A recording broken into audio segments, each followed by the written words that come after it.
तो jujutsu Kaisen popular है, shonen है and it is the anime of the year. तो व्यूज तो आएंगे ही, इसलिए बाकी यूट्यूबर्स की तरह हमको भी वीडियो तो बनानी ही थी। लेकिन जब एक्चुअली मैं वीडियो बनाने बैठा तो मेरे दिमाग में कुछ खास आ ही नहीं रहा था जो मैं जुजुत्सु काइसेन के बारे में डिस्कस कर सकूं, except this. Sukuna is equal to Ninetales, Gojo is equal to a cooler version of Kakashi, Nobara is equal to less useless Sakura, Fushiguro is equal to less annoying and less gay Sasuke, Jujutsu Kaisen is equal to Naruto plus Bleach with an insane budget and Yoshikage Kira. Yeah, I know I could have made better jokes about this. हा देखो ये वही है जो Naruto देख के inspiration लेता है। बट आई एम श्योर ये चीज बाकी यूट्यूबर्स ऑलरेडी कर रहे होंगे और मैं ज्यादा देखता नहीं तो मुझे पता नहीं। और जो है सो है, अब क्या करें। This anime doesn't even try to hide these similarities, वो बस हैं और बहुत ऑब्वियस हैं। Like no matter how much you try to deny it, लेकिन एज अ फैन भी तुम इस चीज से इनकार नहीं कर सकते कि गोजो का कैरेक्टर साफ साफ ककाशी से उठाया हुआ है। देयर आर काउंटलेस थिंग्स जिनको तुम कह सकते हो इससे सिमिलर हैं, उससे चुराई हुई हैं, लेकिन अब क्या करें, इसके लिए मुझे उस एनिमे को क्रिटिसाइज करके कुछ खास मिल तो जाएगा नहीं। और वैसे भी मैं 15 मिनट वर्थ के स्क्रिप्ट मटेरियल को ऑलरेडी डिलीट कर चुका हूं क्योंकि वो 80% नेगेटिव रिव्यू था और मैं ये दोबारा नहीं करना चाहता। सो फिलहाल के लिए इसको साइड में रख के लेट्स हाँ बस ज्यादा वाइप नहीं करते हैं वरना स्ट्राइक आ जाएगा। हाँ तो हम कहाँ थे? वही तो जब मैंने लास्ट टाइम जुजुत्सु काइसेन का रिव्यू लिखा था वो काफी नेगेटिव, पर मैं डीमन स्लेयर को प्रेस कर रहा हूँ, जुजुत्सु काइसेन को नहीं, for doing absolutely same things, जिसके लिए मैंने खुद को ही जज किया। कितना हिपोक्रेट हूँ यार मैं। तो मैंने खुद से ये सवाल पूछा कि भाई रिव्यू बनाई क्यों रहा है, जिसके लिए मैंने खुद को ही जवाब भी दिया। You are a good question. और फिर इस एनिमे ने भी मुझसे एक सवाल पूछा, ओए tell me what is your taste in women. वो यार तब से ये शो है my best friend though. God I love Jennifer Lawrence. तो हाँ, जैसा कि मैंने अपने नेगेटिव रिव्यू में लिखा ही होगा शायद, कि स्टोरी थोड़ी सी एवरेज है और थोड़ी सी चुराई हुई है, बट ठीक है यार, शोनन है, what do you even expect. Some deep quotes like सास भी कभी बहू थी।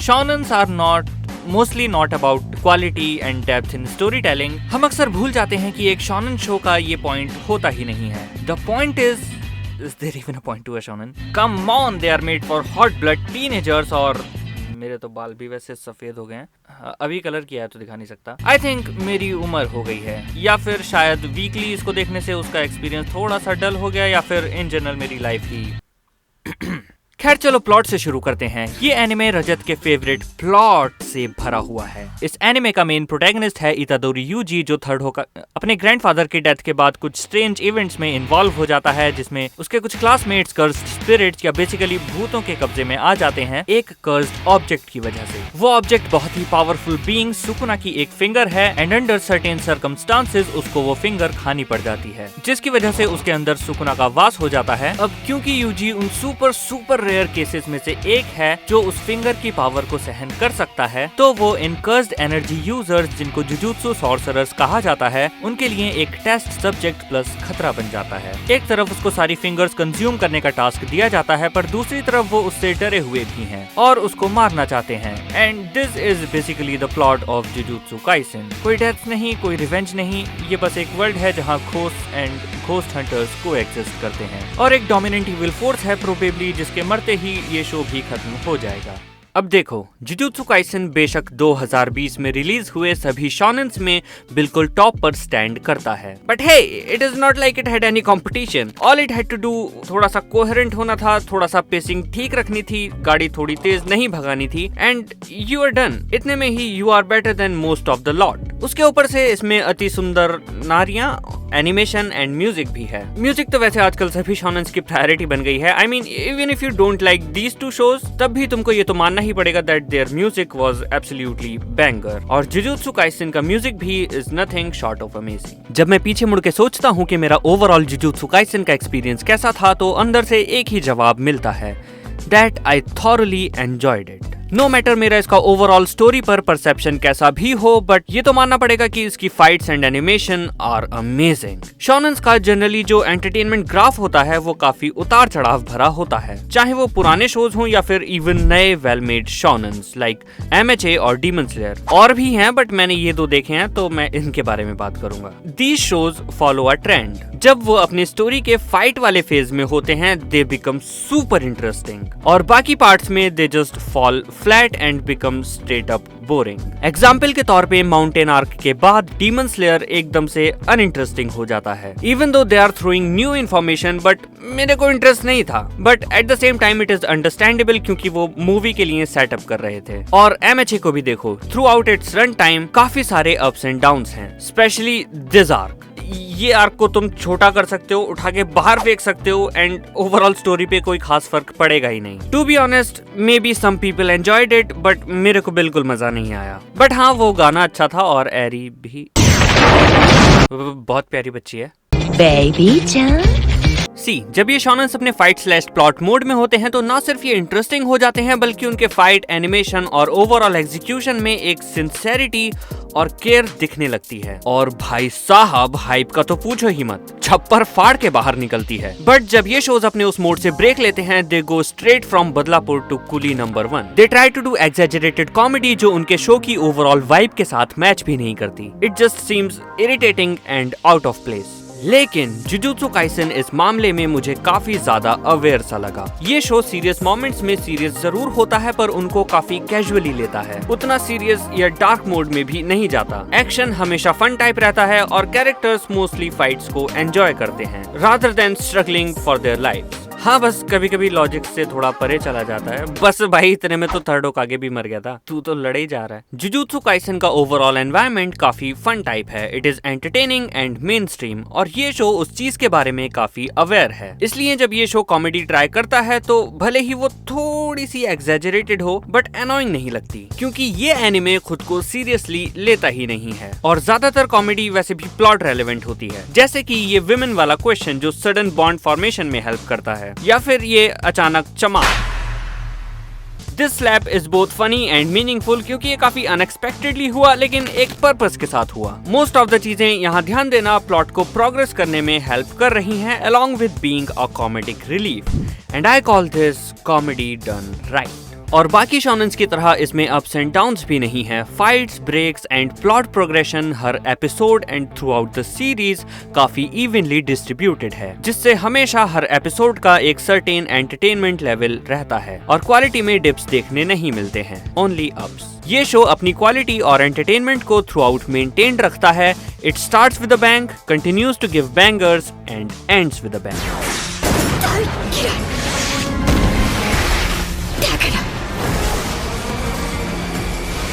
あんたに教えたことはない。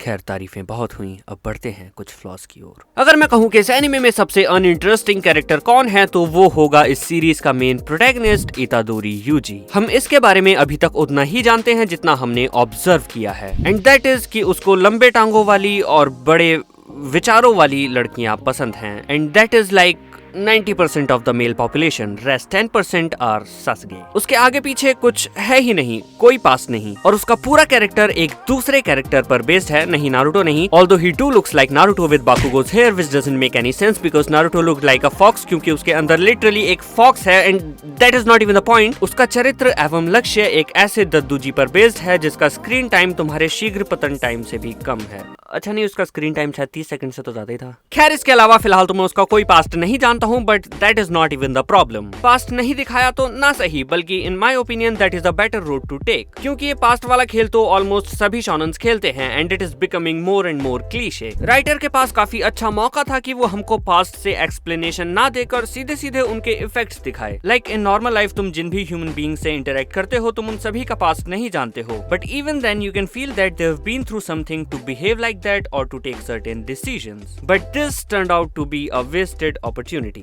Itadori is outright dumb. And writer के पास जो मौका था उसका पास्ट बिना दिखाए उसमें जान फूकने का, उसमें उसने उसको बस फिजिकल स्ट्रेंथ दे दी। लाइक उसके शरीर के अलावा उसमें कुछ ह्यूमन कैरेक्टरिस्टिक्स हैं ही नहीं। He is just a gorilla as the show claims itself. उसका पूरा कैरेक्टर इसके अलावा भी काफी सारी इनकंसिस्टेंसी से भरा हुआ है। एग्जाम्पल के तौर पर शुरुआत में हमें बताया जाता है कि इतादोरी can run 50 meters in 3 seconds.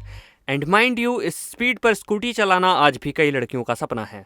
Fushiguro भी कहता है कि यूजी काफी फास्ट है और उसको पकड़ नहीं पाता, but then in case of an emergency they are both running at the same speed. अब या तो उन क्लासमेट्स को बचाने के लिए वो उतना ही इंटरेस्टेड था जितना तुम्हारी क्रश तुमसे बात करने में है, या फिर शायद वो फुशिगुरो के साथ थोड़ा अकेले टाइम स्पेंड करना चाहता। There was one point जहाँ इतादोरी यूजी को काफी अच्छा कैरेक्टर डेवलपमेंट मिल सकता था, ज्यादा अच्छा ना भी सही लेकिन थोड़ा बहुत बिहेवियरल चेंज तो आ ही सकता था। Spoiler alert, that point was the death of Junpei. I seriously loved how the two of them were able to connect so genuinely and how Junpei's mom was so casual with Itadori Yuji and was very happy to finally see her son with a friend. वहाँ से anime ने थोड़ा सा dark turn लिया, a lot of stuff happened, कुछ deaths ऐसी थी जिनसे यूजी पर थोड़ा सा इफेक्ट पड़ना चाहिए था, कुछ सिंसेरिटी आनी चाहिए थी, but as soon as the arc ended Itadori वापस से वो पहले वाला क्लाउन बन गया and to me it was a bit off putting. I am sure इन जैसी और भी कई चीजें होंगी जो आप ढूंढ कर निकाल सकते हैं एंड एट दिस पॉइंट ये रिव्यू बहुत ही नेगेटिव सा रिव्यू लग रहा होगा, but even with everything I have said brother, it is just nitpicking very minor things. It is not like I'm completely bashing the show. Come on, it is indeed one of the best anime adaptations of 2020. The animation is undeniably one of the finest pieces of work present in modern shonen. बस शायद मैं कभी-कभी अपनी आंखों से वो maturity वाला lens उतारना भूल जाता हूँ। I cannot expect every show to be dark and mature and make me think. मैं हर शो से एक्सपेक्ट नहीं कर सकता कि वो हर चीज को मीनिंग देगा, डेप्थ देगा, इधर लॉजिक से या फिर फिलोसॉफिकली, स्पेशली जब वो एक शोनन है। शोनन का मतलब ही होता है action packed, full of adrenaline and excitement, जो कि ये एनिमे काफी अच्छे से डिलीवर करता है। हाँ, बस लॉजिक्स में थोड़ी सी इनकंसिस्टेंसी है। The show doesn't even handle its ex machina well. जब अच्छा लगता है उसको बिना किसी सॉलिड रीजन के गायब कर देते हैं और जब कन्वीनियंट लगता है तो उसको पूरी श्रद्धा के साथ फ्लेक्स कर लेते हैं। I mean, just look at him, even boys can have orgasm on this without being gay. #feeling sad for JoJo fans। ये एनिमे बहुत से पॉपुलर ट्रोप्स को इस्तेमाल करता है और काफी अच्छे से एग्जीक्यूट भी करता है। बजट की कोई सीमा नहीं, एनिमेशन का कोई बीमा नहीं, इट गोज ऑल आउट। और ये चीज मैं किसी एक या दो एपिसोड के लिए नहीं कह रहा हूँ। It is amazing in any given fight scene and in any given episode. But remember, Jujutsu Kaisen is not a masterpiece, लेकिन वो बखूबी बहुत अच्छे से क्राफ्ट किया हुआ बैटल शोनन है। हाँ, उसमें खामियां हैं, उसमें बहुत सारी चीजें बिना किसी कन्विंसिंग रीजन के हो जाती हैं, लेकिन थोड़े बहुत फ्लॉज और बहुत सारे एंजॉयमेंट के साथ ये मॉडर्न शोनन के वर्ल्ड में बहुत ऊपर स्टैंड करता है। This arc almost matches the hype level of mountain arc from demon slayer, और ये बखूबी डीमन स्लेयर के साथ कंधे से कंधा मिला के खड़े होने की काबिलियत रखता है। और अभी तो कहानी सिर्फ शुरू हुई है। कैरेक्टर्स में काफी अच्छी प्रोग्रेस है, they are growing stronger really fast and becoming mature as well. तुम देख सकते हो कि मापा ने कहीं भी एनिमेशन में किसी भी तरह की कोई कमी नहीं छोड़ी है। दिस इज द शो जिसमें मापा ने अपनी पूरी जान और पैशन फूंक दिया है, and with this I can firmly say that shonens are headed in the right direction. And my besto friendo, one day this will probably be among the big 3 of the new shonen era. It's not right or wrong. なんだ今の黒い光は。